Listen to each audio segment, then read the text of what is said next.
Assalamualaikum warahmatullahi wabarakatuh.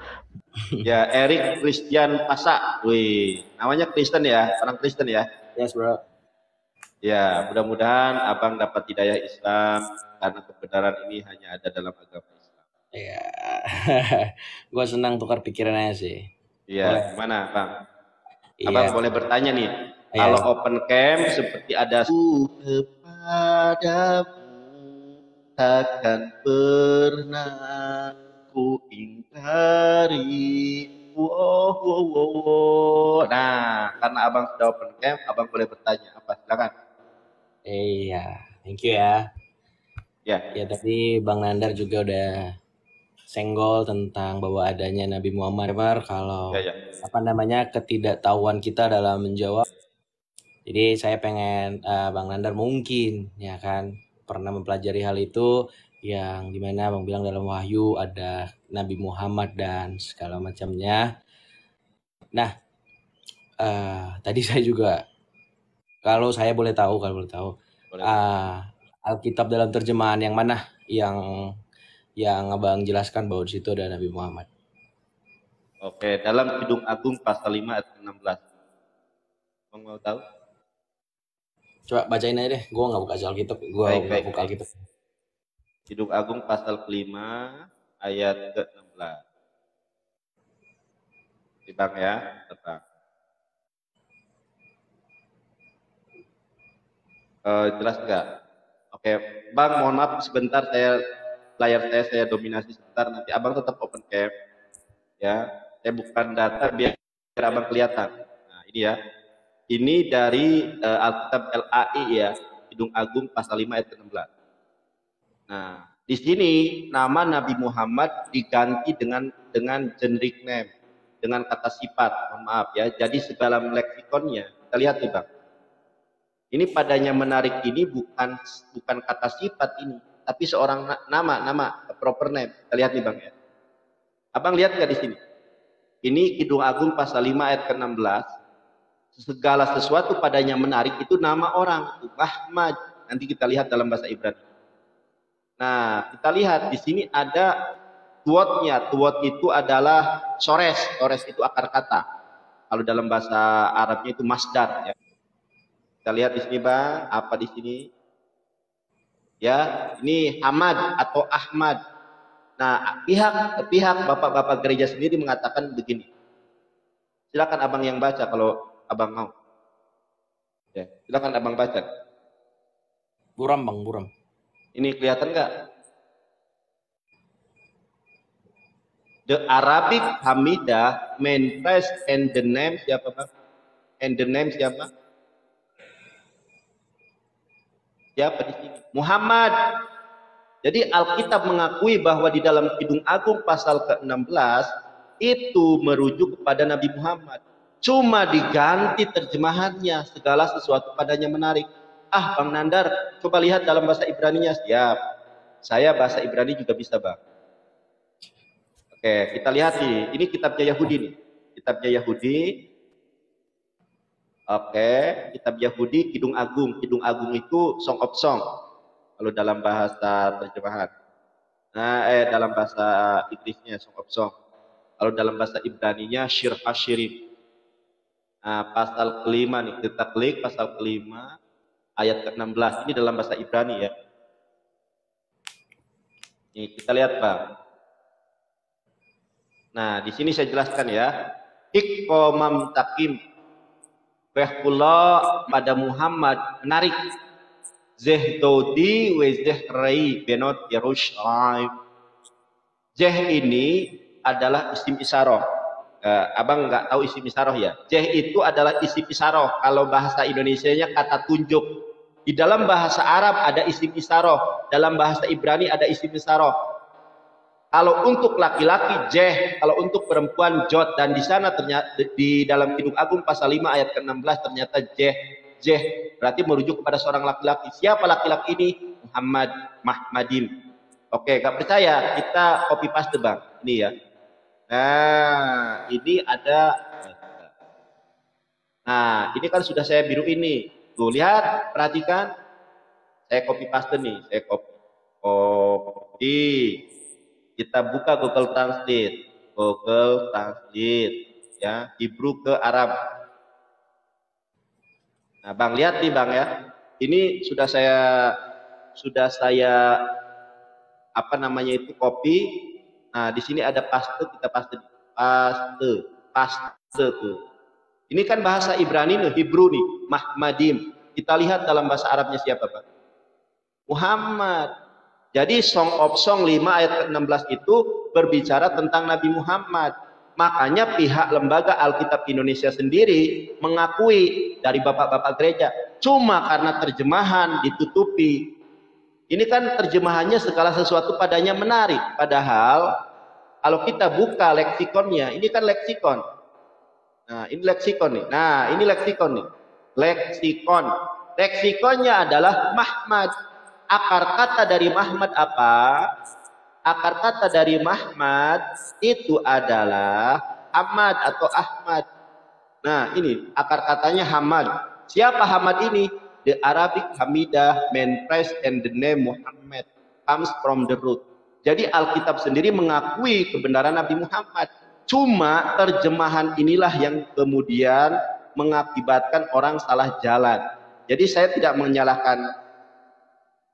menyalahkan teman-teman Kristennya. Penerjemahan inilah yang kemudian tidak jujur. Kenapa nama Nabi Muhammad diterjemahkan segala sesuatu padanya menarik? Kenapa tidak jujur di situ? Kenapa tidak segala pada Ahmad menarik? Kenapa tidak mengatakan segala sesuatu pada Muhammad menarik? Kok jadikan sesuatu menarik akhirnya di terjemahannya? Harusnya begitu manis kata-katanya, segala sesuatu pada Muhammad. Harusnya inilah sahabatku, inilah temanku, wahai putri-putri Yerusalem. Ketidakjujuran di dalam penerjemahan inilah yang mengakibatkan, mohon maaf, orang-orang Kristen tidak mengenal Nabi Muhammad. Sedangkan ayat Al-Quran, Quran surat Al-Baqarah ayat ke-146 mengatakan, A'udzubillahi minasyaitonirrajim, alladzina atainahumul kitaba ya'rifunahu kama ya'rifuna abna'ahum. Orang-orang yang telah diberikan Alkitab, mereka mengenali Muhammad SAW sebagaimana mereka mengenali anak-anak mereka sendiri. Kenapa abangnya tidak jujur? Itu saja. Silakan abang tanggapi. Oke, kalau aku mungkin abang masalah kris itu ya kan. Mungkin aku lebih pakai coba belajar logik dulu nih ya. Logik tapi tetap mendarat gitu. Tadi abang bilang bahwa di situ ada nama yang itu ya kan. Ada nama itunya dan segala macam. Ya. Nah, apakah Abang Nandar sendiri sudah coba untuk mempelajari teks-teks sebelumnya dari Kidung Agung 5 ini? Karena tidak menutup kemungkinan secara logik ya kan. Nama manusia kan banyak gitu. Nama manusia kan banyak. Bisa aja Muhammad dulu udah banyak gitu. Ada banyak jenis nama-nama yang kita nggak pernah tahu gitu. Mungkin Bang Nandar sudah pernah mendalami Kidung Agung 5 ini secara konteks yang penuh, baik konteks sebelum maupun konteks sesudahnya. Dan kalau secara logik ya, saya mungkin kasih harus ditafsirkan dengan Muhammad yang lain yang ditulis dari kitab-kitab di dalam Alkitab lainnya gitu. Sehingga hal ini bisa tapi benar-benar kalau gue pernah belajar ilmu penafsiran Alkitab itu sendiri bahwa ayat menafsirkan ayat gitu. Tanpa melepaskan konteksnya. Gitu Bang Nandar. Gimana menurut Bang Nandar? Justru, terima kasih. Justru kalau kita lihat secara konteksnya itu Nabi Muhammad juga. Coba abang buka di dalam Kidung Agung pasal 5 ayat sebelumnya, ayat 10. Saya tunjukkan ya, ini ayat 10 nih. Mohon maaf saya besarkan dulu layar saya. Justru kalau dilihat ayat sebelumnya itu mengacu pada Nabi Muhammad banget. Pakai banget ya. Aku gedein dulu layar aku. Nih, abang lihat ya. Putih bersih dan merah cerah kekasihku mencolok mata di antara 10.000 orang. Ini selaksa itu 10.000 ya. Coba abang buka di dalam kamus Alkitab. Abang kan tadi pakai logika ya. Selaksa itu adalah 10.000 orang. Di dalam ayat terjemahan yang lebih baru 10.000 orang. Tidak pernah ada di muka bumi ini ada seorang yang membawa 10.000 orang kecuali Nabi Muhammad, Bang. Saya tunjukkan ya. Saya tunjukkan abang. Ini bukunya. Ini nama bukunya adalah Perjalanan Hidup yang Agung. perjalanan hidup Rasul yang agung Nabi Muhammad SAW dari kelahiran hingga detik-detik terakhir. Benarkah Nabi Muhammad pernah membawa 10.000 pasukan sebagaimana yang ada di dalam Kidung Agung 510? Kita lihat. Ya, kita lihat di sini. Nih Bang, lihat nih. Di halaman 592. Silakan nanti Abang beli bukunya di online shop, banyak bukunya ini ya. Perjalanan hidup Rasul yang agung Nabi Muhammad SAW. Oke, kita lihat nih. Oke, screenshot silakan sebagai bukti. Kita buka nih sekarang. Kita lihat nih. Pasukan Islam bergerak menuju Mekah. 10 hari lewat dari bulan Ramadan 8 Hijriah, Rasulullah SAW meninggalkan Madinah menuju Mekah bersama 10.000 orang. Tidak pernah ada nabi, tidak pernah ada rasul dari bangsa Israel yang membawa 10.000 pasukan kecuali Nabi Muhammad, sebagaimana di ayat ke-10 Kidung Agung pasal 5. 10.000 orang. Nandar, di sini nabinya kulitnya kemerah-merahan, ya, putih kemerah-merahan. Nabi Muhammad memang bawa 10.000 orang. Mana datanya Nabi Muhammad kulitnya putih kemerah-merahan? Kita lihat. Ini ya, halaman 592. Kita lihat di sini. Oke, kita lihat nih. Ini footnote-nya saya kasih tunjuk dulu, Sahih Bukhari. Kita lihat nih. Kita lihat ya. Abu Thaib berkata kulitnya putih. Baik nih. Anas bin Malik berkata kedua telapak tangannya lapang. Kemudian ia berkata kulit beliau putih kemerah-merahan. Tidak terlalu putih seperti kaput dan tidak pula coklat. Uban pada rambutnya bla bla bla bla. Ini ada footnote-nya. 2. Apa footnote-nya di sini? Hadis Sahih Bukhari. Ternyata Nabi Muhammad itu kulitnya putih kemerah-merahan, membawa 10.000 orang. Ini Fathul Mekkah namanya. Oke, di ayat 11-nya juga semakin meyakinkan. Di ayat ke-11-nya semakin meyakinkan. Ya, bagaikan emas murni kepalanya, rambutnya mengombak, hitam seperti gagak. Ternyata Bang, Nabi Muhammad SAW tanya kepada para ustadz, tanya kepada para alim ulama, bagaimana ciri-ciri Nabi Muhammad? Ciri-ciri Nabi Muhammad itu rambutnya hitam mengombak seperti dalam kitab Kidung Agung pasal 5, 10, 11. Jadi justru kalau kita menggunakan metode tafsir bil ma'thur, menafsirkan ayat Alkitab dengan ayat Alkitab, itu jelas merujuk kepada Nabi Muhammad. Kulitnya putih kemerah-merahan, membawa 10.000 orang. Yesus tidak pernah membawa 10.000 orang. Yesus kulitnya bukan putih kemerah-merahan. Hanya baginda alam Habibana wa Nabiyana Muhammad sallallahu alaihi wasallam. Begitu, itu ayat Alkitab, ayat sebelumnya. Kidung Agung pasal 5, 10 membawa 10.000 orang. Kulitnya putih kemerah-merahan. Ternyata Nabi Muhammad pun demikian. Di ayat ke-11-nya rambutnya hitam mengombak bagaikan burung gagak. Sama Nabi Muhammad pun rambutnya itu mengombak dan hitam. Begitu Bang Erik. Coba bukti mana lagi yang tidak jelas? Oke, thank you buat penjelasannya. Thank you untuk ya, sama-sama juga, ya kan. Nah, tadi Bang Nandar juga bilang bahwa cuman Nabi Muhammad yang membawa 10.000 orang tadi ya. Ya. Nah, itu Abang kan mencari confirmnya di Bible yang satu lagi, ya kan? Di kitab yang satu lagi maksudnya. Nah, pertanyaan saya tadi adalah ayat yang sebelumnya itu kan tadi Abang confirmnya ke kitab yang sebelahnya, dan bukan kitab sebelahnya, yang mana maksudnya? Kitab yang lain, kitabnya Abang gitu. Tadi kan ayat yang 10.000 orang tadi. Nah, jadi kayak ada Bible lagi cerita bahwa ada 10.000 orang, seorang pemimpin yang kemerah-merahan. Nah, baru Bang coba kaitkan dengan kitab Al-Quran itu sendiri. Bukan kitab Al-Quran, Bang. Ini perjalanan Rasul yang agung Nabi Muhammad. Jadi Nabi Muhammad pernah hidup. Yang nulis buku itu siapa? Kenapa? Yang nulis buku itu siapa tadi? Ini Sahih Bukhari. Sahih Bukhari ini berkenaan dengan Rasulullah, itu hadisnya sahih. Kalau yang nulis buku ini adalah Syafiur Rahman Al-Bang, tahu hadis? Nah, jadi Abang belajar dulu tentang Islam, apa itu hadis sahih apa, hadis hasan apa, hadis doif apa, hadis mutawatir apa, hadis ahad apa. Karena nanti nggak nyam. Dalam ayat Al-Quran dikatakan begini Bang, Quran surat Al-Baqarah ayat 146.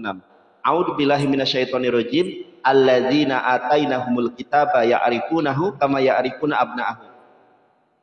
Orang-orang yang telah diberikan Alkitab, mereka mengenali Nabi Muhammad SAW sebagaimana mereka mengenali anak-anak mereka sendiri. Kenapa kok Al-Quran mengatakan demikian? Karena Nabi Muhammad tampak jelas ciri-cirinya, karakteristiknya dalam Alkitab. Masya Allah, Nurmadi, terima kasih. Kenapa orang-orang Kristen tidak kenal? Abang pernah berpikir tidak? Abang pernah kemudian bertanya-tanya tidak? Al-Quran di negara manapun, ini ini statement saya pasti benar ya. Statement saya pasti benar. Al-Quran di negara manapun di seluruh dunia itu pasti bahasa Arab. Al-Quran di negara manapun itu pasti bahasa Arab. Kalau bukan bahasa Arab, bukan Al-Quran. Tapi Al-Quran bisa diterjemahkan ke dalam seluruh bahasa-bahasa. Ketika Al-Quran diterjemahkan, maka seperti ini, saya contohkan. Ini Al-Qurannya ada nih. Di negara manapun diterjemahkan ke dalam bahasa apapun, pasti ayat Qurannya ada. Abang pernah bertanya-tanya tidak? Sekarang saya tanya, bahasa asli dari perjanjian baru apa, Bang? Apa? Bahasa asli dari perjanjian baru apa? Yunani. Hah? Bahasa Yunani. Abang pernah pegang bahasa Alkitab dalam bahasa Yunani? Belum. Saya pernah lihat. Pernah lihat, tapi pernah nggak jadikan rujukan? Kenapa? Pernah nggak jadikan rujukan? Atau kenapa di dalam Alkitab terjemahan kok nggak ada bahasa Yunani? Oh, kenapa jadi terpisah? Bawahnya ada terjemahannya di bawah gitu. Nah, itu. Jadi kita bisa, kalau ada salah terjemahan, bisa meng-cross-check bahasa Al-Qur'annya. Misalnya, kok ini terjemahannya begini ya? Coba lihat ayat Qur'annya. Oh, ini salah terjemahannya. Ada pembanding. Saya punya, Bang. Nih. Saya punya. Nih, ini adalah The Greek New Testament. Ini Alkitab Abang nih, yang bahasa asli sebenarnya ini. Jadi harusnya Abang ini punya bahasa aslinya. Ini bahasa Yunani. Nah, The Greek New Testament.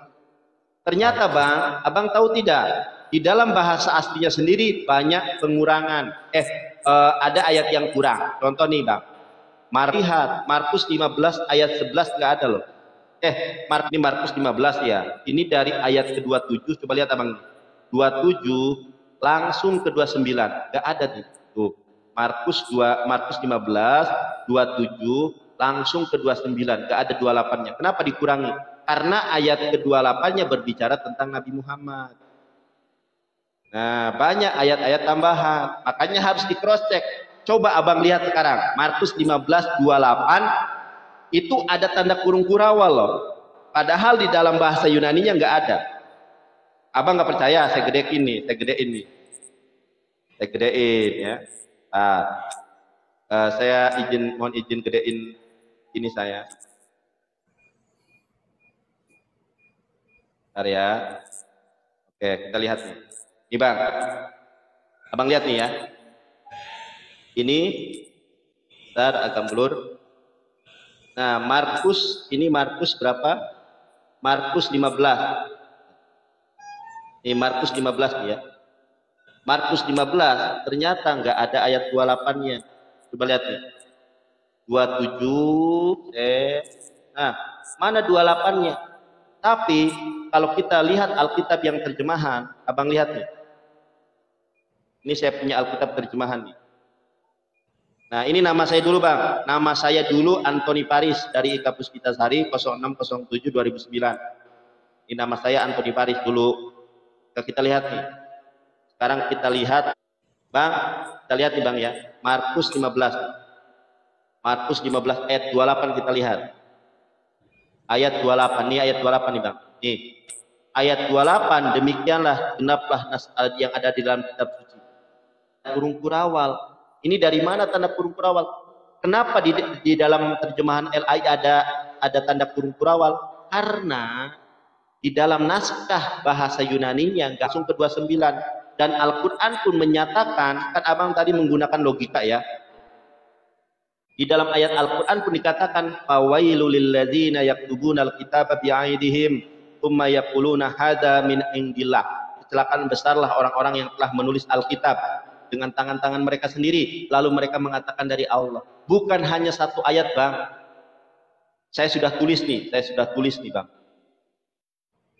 Saya sudah tulis tambahan-tambahan di dalam ayat Alkitab. Banyak sekali, Bang. Ini yang saya baru tulis. Nih, Bang, tambahan-tambahan ayat Al-Quran yang dalam bahasa Yunaninya kosong. Ini yang kosong dalam bahasa Yunaninya. Nah, ini yang kosong di sini nih. Ini yang kosong di sini ya, yang dalam bahasa Yunaninya kosong. Di sini kosong, ini yang kosong nih. Saya sudah catat.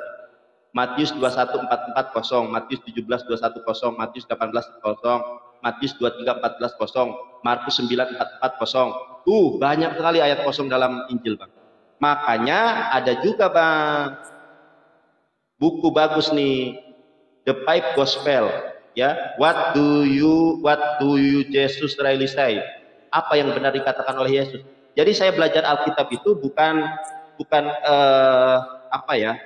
otodidak, tapi ada pengajarnya dan saya juga belajar sendiri.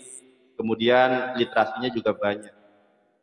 Mudah-mudahan abang dapat hidayah. Boleh kiranya suatu saat abang dijamah Tuhan, ditangkap Tuhan, dipilih, dipulihkan menjadi pribadi yang lahir baru, manusia baru dalam kebenaran iman dan Islam. Abang, bukan abang yang memilih saya, tapi sayalah yang memilih abang.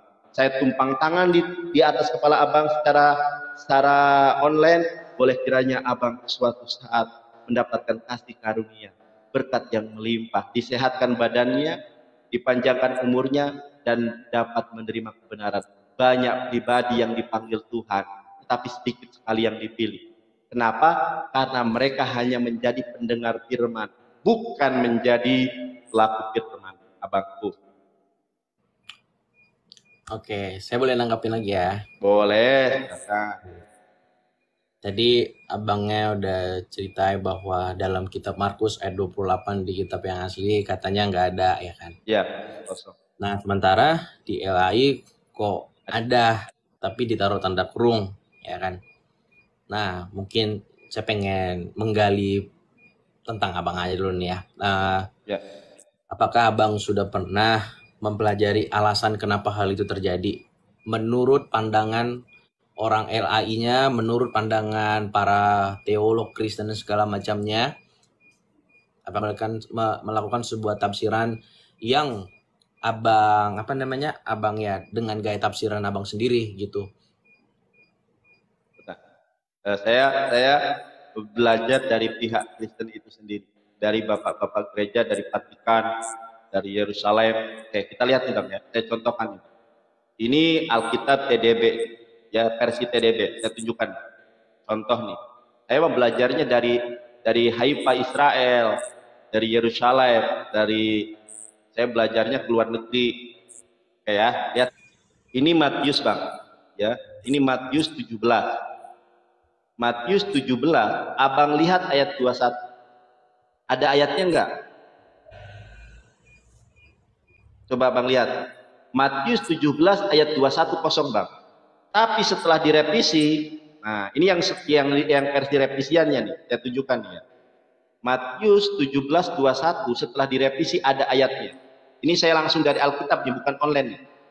Matius 17 ayat 21. Abang lihat di sini. Ya. Matius 21, sebentar ya, mohon izin layar aku gede ini sebentar. Ya, boleh. Biar abang kelihatan. Abang lihat nih. Matius 17. Matius 17. Di sini kan kosong. Sebentar ya. Nah, sebelum direvisi kosong, Bang. Kita lihat. Matius 17 ayat 21. Kosong ayatnya. Kosong. Dalam naskah Yunani pun kosong. Kita lihat dalam LAI. Ini ya, dari Ika Puspitasari. Ini dari LAI ya, tuh logo LAI-nya nih, Bang. Lembaga Alkitab Indonesia ya. Jelas ya, bukan dari Alkitab yang lain. Kita lihat nih, Bang. Ayat 21 jenis ini original teksnya nggak ada ayat ini, tapi ditambahkan. Abang bertanya, kenapa ditambahkan? Ini asalnya kenapa ditambahkan, Bang? Nih. Ayat 20 saya bacakan ya. Ia berkata kepada mereka, Ia berkata kepada mereka, karena kamu kurang percaya, sebab aku berkata kepadamu, sesungguhnya sekiranya kamu mempunyai iman sebiji sawi saja, kamu dapat berkata ke gunung ini, pindah dari tempat ini ke sana. Maka gunung ini akan pindah, dan tidak akan ada yang mustahil bagimu. Kenapa ditambahkan? Karena saya yakin Kristen di muka bumi yang punya iman lebih dari biji sawi tidak akan dapat mengimplementasikan ayat ini. Coba, kalau punya iman sebiji sawi saja bisa memindahkan gunung. Ini bapak-bapak gereja kewalahan ini. Waduh, ayat ini bahaya. Kalau nggak ditambahkan bahaya ini. Karena imannya kecil saja bisa memindahkan gunung gitu kan. Wah, ini bahaya ini, harus ditambahi. Nah, saya tunjukkan sekarang dari LAI-nya juga. Bentar. Kita lihat di dalam Matius 17. Matius ayat ke-21. Nah ini kan ayat ini. Matius 17:21. Jenis ini tidak dapat diusir kecuali dengan berdoa dan berpuasa. Kenapa ditambahkan ayat 21? Karena bapak-bapak gereja tergoncang. Wah, ini bahaya ini. Punya iman biji sawi bisa mindahin gunung. Sedangkan bapak-bapak gereja yang imannya segede bumi, nggak ada yang mampu mindahin gunung. Kita lihat di tafsirannya. Ini tafsiran dari bapak-bapak gereja. Kita lihat di tafsirannya. Benar nggak ayat asli? Ayat ini tidak asli diambil dari Markus 9:29 dengan ditambah dan berpuasa. Ternyata ayat ini tidak asli. Bagaimana mungkin Anda masuk ke dalam surga? Bagaimana mungkin ajaran agama benar? Bagaimana mungkin ajaran Bang Erik ini adalah ajaran yang benar? Kalau kitabnya saja palsu. Yang mengatakan palsu itu kan sinonimnya tidak asli. Yang mengatakan palsu, yang mengatakan tidak asli adalah pihak dari bapak-bapak gereja itu sendiri. Bahkan dari Yerusalem. Saya tidak menafsirkan, sudah saya bacakan. Dan saya sebagai seorang praktisi hukum bersedia sanggup mempertanggungjawabkan atas apa yang saya nyatakan bukan berasal dari diri saya sendiri, melainkan dari bapak-bapak gereja, dari buku-buku Kristen. Abang Katolik atau Protestan? Saya tanya. Saya Protestan. Nah, kita lihat nih dalam Katolik nih Bang. Aku literasi itu banyak. Coba lihat dalam Katolik. Kan Protestan munculnya dari Katolik. Saya tunjukkan data ya. Nah, ini buku Katolik. Anggota Seksama Penerbit Katolik Indonesia. Saya tunjukkan kepada Abang halaman 20 Bang. Ini Injil Matius, yang ngarang Injil Matius. Saya bacakan buat Abang. Secara tradisional Matius sang pemungut cukai yang dipanggil oleh Yesus, Matius 9:9 dan diutus sebagai Rasul, Matius 10:3 dianggap sebagai penulis dari Injil pertama ini. Akan tetapi seperti juga 20. Sang penginjil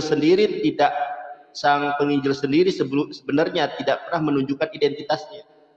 Mungkin Rasul Matius memang orang yang bertanggung jawab atas tahap awal Injil Matius. Atau mungkin ia adalah seorang misionaris yang datang ke daerah di mana Injil ini ditulis. Ini menurut bapak-bapak gereja nih. Akan tetapi kebanyakan ahli sepakat bahwa dia bukanlah yang mengarang Injil Matius. Ternyata yang mengarang Injil Matius tidak jelas siapa. Bagaimana dengan ketiga Injil lainnya? Di halaman 165. Saya tunjukkan halaman 165 kepada Abang.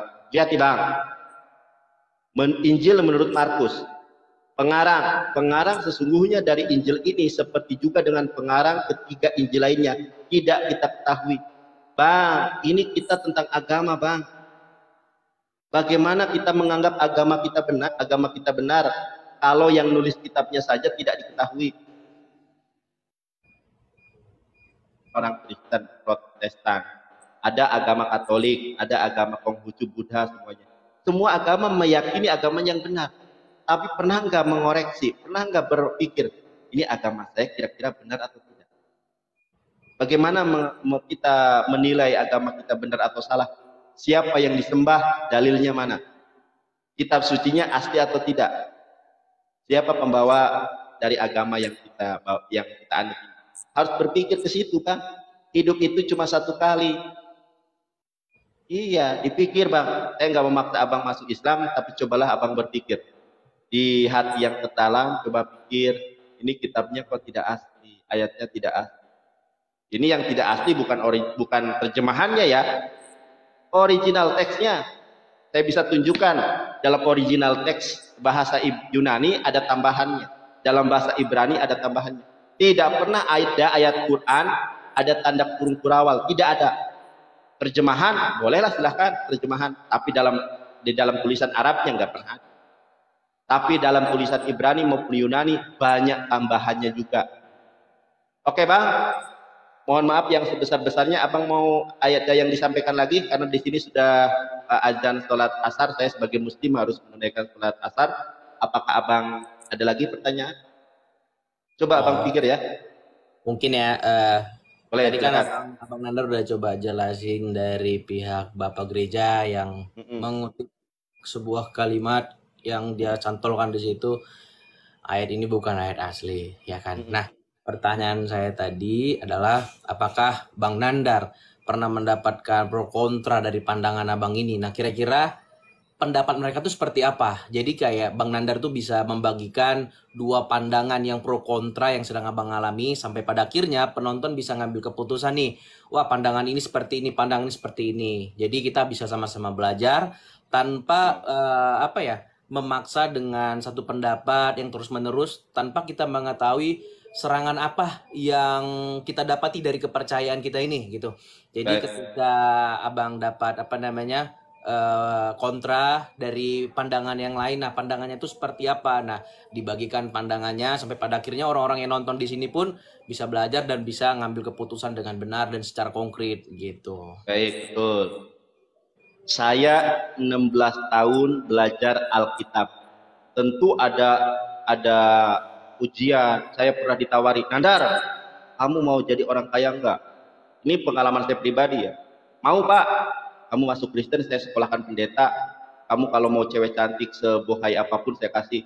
Kata saya, seandainya mobil Alphard di tangan kananku, tak akan pernah diganti agama ini. Seandainya motor, aku kan suka motoran nih. Seandainya motor JX10 ada di tangan kiriku, tidak akan pernah diganti agama. Seandainya cewek bohai, cantik, putih, bohai, ada di hadapanku, kau berikan kepadaku untuk mengganti agamaku, tidak. Mobil Alphard bisa usang, motor juga bisa rusak, cewek bohai juga nanti piot-piot sendiri, tetapi iman yang akan menentukan nasib kita keselamatan di surga. Gitu. Aku pernah didatangi oleh Yesus dalam mimpi. Sampai 3 kali. Wallahi, 3 kali aku ada pro kontranya, nanti saya sampaikan. Iya, tadi nanti masalah Alkitab itu kan ada, sabar. Nanti saya bukan Bang. Pandangan dari yang misalnya para teolog Kristen. Para teolog, baik. Saya kira pandangan perjalanan rohani saya. Baik, oke. Saya kira kita pribadi kan itu subjektif kan. Oke. Nah, baik. Justru para teolog itu sepakat bahwa memang, abang pernah berpikir nggak makanya, kenapa Alkitab diterjemahan tapi tidak ada yang diterjemahkan? Maksudnya paham nggak? Kalau kitab sini itu ada gitu. Al-Qur'annya itu ada, bahasa Arabnya itu ada. Tapi kenapa Alkitab diterjemahkan? Ini cuma terjemahannya aja. Yang diterjemahkan yang mana? Nggak ada kan? Nah, beda dengan Al-Qur'an. Al-Qur'an itu terjaga autentisitasnya. Quran surat Al-Hijr ayat 9. Ya. Di situ dikatakan inna nahnu nazzalna dzikra wa inna lahu lahafizun. Allah lah yang menjaga, Allah yang menurunkan Quran, maka Allah juga yang menjaganya. Allah menjaga Quran dengan human software, dengan hafalan. Di seluruh dunia yang hafal Quran miliaran orang. Andai kata nih Bang, Anda kan tadi pijakan berpikirnya logika ya. Andai kata di dunia ini semua kitab suci ini hilang dengan suatu cara, ada Pitaka, Weda, Alkitab, Quran hilang dengan suatu cara, kodeksnya nggak ada, manuskripnya hilang semuanya. Semua agama tidak akan pernah memiliki kitab suci lagi kecuali Islam dengan Qurannya. Kenapa? Al-Quran dihafal miliaran orang. Tidak pernah ada kitab yang mampu dihafal kecuali Quran. Abang pernah berpikir nggak? Coba abang searching di Google, kitab yang bisa dihafal itu hanya Quran. Saya menghafalkan Alkitab tidak pernah saya bisa. Yang saya bisa hafal, mohon maaf, karena saya pejantan tangguh, yang saya bisa hafal hanyalah Kidung Agung pasal 7. Betapa cantik, betapa jelita hai kau tercinta di atas segala yang disenangi. Sosok tubuhmu seumpama pohon kurma, dan buah dadamu adalah gugusannya. Karena saya seorang pejantan tangguh, sukanya yang seperti itu. Oke, itu ya. Kemudian di dalam Quran surat, selesai Bang, bentar lagi. Di dalam Al-Quran surat Al-Baqarah ayat ke-23-24 Allah subhanahu wa ta'ala berfirman, wa in kuntum fi raibin mimma nazzalna ala abdina fa'tu bi suratin min mislihi wad'u syuhada'akum min dunillahi in kuntum shadiqin fa ilam taf'alu wa lam taf'alu fattaqun nar allati waquduhan nas wal hijarah u'idatil kafirin. Seandainya kalian ragu terhadap Quran yang diwahyukan oleh Allah kepada Muhammad SAW, buatlah satu surat seperti Quran. Satu surat terpendek dalam Quran adalah 3 ayat. Dari Al-Quran diturunkan 1400 tahun yang lalu sampai dengan depan, padahal satu surat terpendek dalam Quran adalah 3 ayat. Kenapa? Allah sudah mengultimatum, fa'ilam taf'alu walam taf'alu fatakun narolati wa kuduhan nas wal hijarah wa'idatil kafirin. Pasti kalian tidak akan dapat membuatnya. Kenapa? Karena firman Tuhan terjaga otentisitasnya. Karena kalau kalian tidak mampu membuatnya, maka jagalah dirimu dengan bahan bakar neraka yang dibuat dari batu dan manusia. Itu yang pertama. Lalu yang kedua, Quran surat Al-Isra, Quran surat 17 ayat ke-88. Seandainya manusia dan Lucifer dan Beelzebul bahu-membahu untuk membuat Quran, maka mereka tidak akan dapat mampu membuatnya. Al-Quran tidak ada pertentangan. Alkitab, para pakar teologi sendiri berpendapat bahwa Alkitab sudah mendapatkan berbagai macam distorsi. Jadi tidak ada kontroversi di situ. Oke. Thank you buat point of view-nya. Thank you banget. Ya, oke Bang ya. Aku boleh kasih statement terakhir gak? Yang tadi Abang bilang tentang yang hafal menghafal tadi. Apa? Iya, kalau tadi Abang bilang di Islam kan tuh mereka tuh menghafal. Jadi kayak ketika semua teks itu hilang, manuskrip itu hilang, kita punya orang-orang yang jutaan orang itu hafal dan bukan jutaan Bang, miliaran. Jutaan, miliaran. Miliar orang ada miliaran orang yang menghafal itu. Sampai pada akhir kalaupun itu hilang, kita mempunyai miliaran orang ini. Ya. Nah, kalau kami mungkin ya mikirnya gini, kalau Abang pasti tahu lah ya, kalau Kristen tuh menganggap Tuhan itu adalah Bapa dan manusia itu adalah sebagai anaknya, ya kan, ngerti lah. Abang pasti sedikit belajar tentang kekristenan seperti itu. Nah, saya percaya gini, ketika semua teks itu hilang, kami percaya Tuhan yang sangat-sangat mencintai kami itu tidak akan pernah membiarkan kami tanpa arahan dari Dia. Semua teks itu bisa hilang, gitu. Tapi Tuhan itu yang mencintai kami, yang kami kesehatan. Buktinya yang aku pelajari kayak gini. Tuhan yang baik adalah Tuhan yang bukan hanya mengutus para nabi, bukan hanya memberikan kitab suci, tetapi Dia sendiri yang datang dalam wujud menyerupai seorang manusia. Sampai pada akhirnya statement itu yang saya percayai dalam diri saya, bahwa karena begitu besar kasihnya, Dia akan dengan caranya yang begitu limpah dan ajaib untuk menolong kami. Sampai pada akhirnya teks-teks yang hilang itu bisa Tuhan nyatakan dengan caranya yang ajaib. Bukankah hal ini terjadi juga dalam perjanjian lama gitu kan? Sebelum teks-teks itu ada, ya kan belum ada itu teks-teks itu semuanya terkumpul dalam manuskrip. Tapi Tuhan bisa menyatakan dirinya lewat pewahyuannya, dalam semak belukar, dalam pernyataan-pernyataan secara supernatural dan segala macamnya. Jadi aku bisa nanggapinya seperti itu dari hal yang kayak gitu Bang Nandar. Thank you so much ya. Oke, berarti saya harus tanggapi lagi. Oh boleh. Bang, silakan. Tidak bisa dinyatakan semacam itu karena orang Kristen mengakui bahwa Yesus itu nabi terakhir. Anda tahu definisi nabi enggak? Saya kasih tahu nih. Tahu. Iya, definisi nabi itu ini. Nah, kita lihat ini dalam kamus Alkitab ya. 376 nabi, seorang hamba Tuhan yang dipanggil untuk menyampaikan firman Allah. Di dalam ajaran Kristen mengakui bahwa Yesus adalah caranya ajaib menyampaikan firman Tuhan, berarti harus ada nabi lagi. Nah Bang, ini saya kasih tahu nih Bang ya, Nah, kita lihat nih buktinya Bang. Di sini ya, langsung saja saya. Kita lihat ya Bang. Ini penutup dari kitab Wahyu nih. Wahyu 22. Aku bersaksi kepada setiap orang yang mendengar perkataan-perkataan nubuatan kitab ini. Jika seseorang menambahkan sesuatu kepada perkataan-perkataan ini, maka Allah akan menambahkan kepadanya malapetaka yang tertulis dalam kitab ini. Dan jikalau seorang mengurangkan sesuatu dari perkataan-perkataan ini, dari kitab nubuatan ini, maka Allah akan mengambil bagiannya dari pohon kehidupan dari kota yang kudus seperti yang tertulis dalam kitab ini. Larangan saja dilanggar, Bang. Larangan saja dilanggar. Matius 17 ayat 21 dikatakan apa? Ayat ini tidak asli dan tidak terdapat di dalam ini. Nah, di dalam ini nggak ada tuh Matius 17:21 itu nggak ada. Jadi tambahan. Kok bisa menyatakan dengan kitab baru? Yang ada saja ditambahi. Ini di dalam bahasa Yunaninya ditambah. Sebelum itu, mana ya tadi Alkitab saya? Lupa saya naruhnya. Oh, yang di bawah. Nah, ini versinya terus sebelum direvisi. Ini setelah direvisi. Gitu. Jadi nggak bisa. Oke, Bang. Saya rasa cukup. Ya, baru aku nanggapin lagi. Wah, saya nggak sholat bisa-bisa kalau kayak gini ya. Iya, Oke. iya. Nanti malam saja, Bang. Abang kalau abang, saya rasa abang santun orangnya, open cam juga. Abang follow saya, nanti malam jam 8 saya live lagi. Kalau pada asar ini mepet waktunya ya, saya kurang puas kalau mepet itu. Karena biasanya saya durasi lama.